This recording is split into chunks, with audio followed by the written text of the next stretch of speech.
Hello, my name is Stephanie Decker. I'm Professor for History and Strategy at the University of Bristol School of Management. Today I'd like to talk about a piece of research that I've done with Professor Saul Estrin of the London School of Economics and Professor Tomek Mikiewicz of Aston Business School. Why is it important to understand the roots of entrepreneurship in sub-Saharan Africa?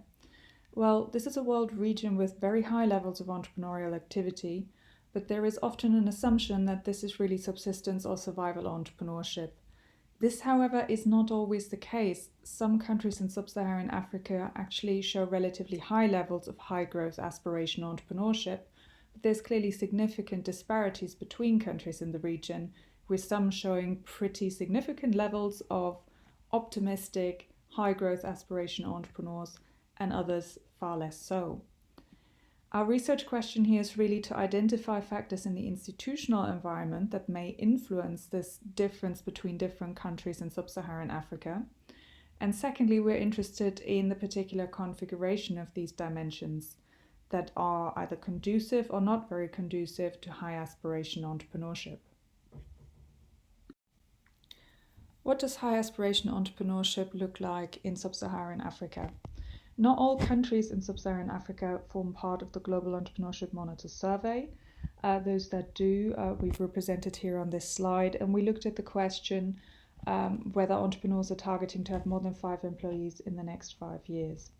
Now you can see that countries such as Botswana, Nigeria and Senegal have very high aspirations in terms of their entrepreneurs, whereas surprisingly the most developed country in this sample, South Africa, actually shows relatively low levels of high aspiration entrepreneurship.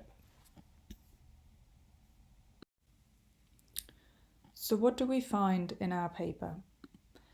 First of all, it's really important to understand that institutional environments have the potential to really influence entrepreneurship, but where they do so, it is not possible to just identify a single issue or something like a development trap that will really hold back the country, or conversely something that will, under all conditions, benefit the level of entrepreneurship in a country.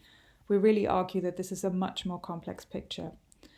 These institutional determinants really need to be understood as multi-causal arrays of factors that have an influence on entrepreneurship, and different configurations lead to different outcomes. And there are multiple different paths to high entrepreneurial aspiration in different sub-Saharan African countries. In fact, even some factors which are commonly perceived to be negative, such as resource dependence, can be offset by others, such as coastal location, and be very positive. Our theoretical contribution here is really to highlight the importance of configurations in understanding the influence of institutional environments, and methodologically we combine historical narrative and a fuzzy set qualitative comparative analysis.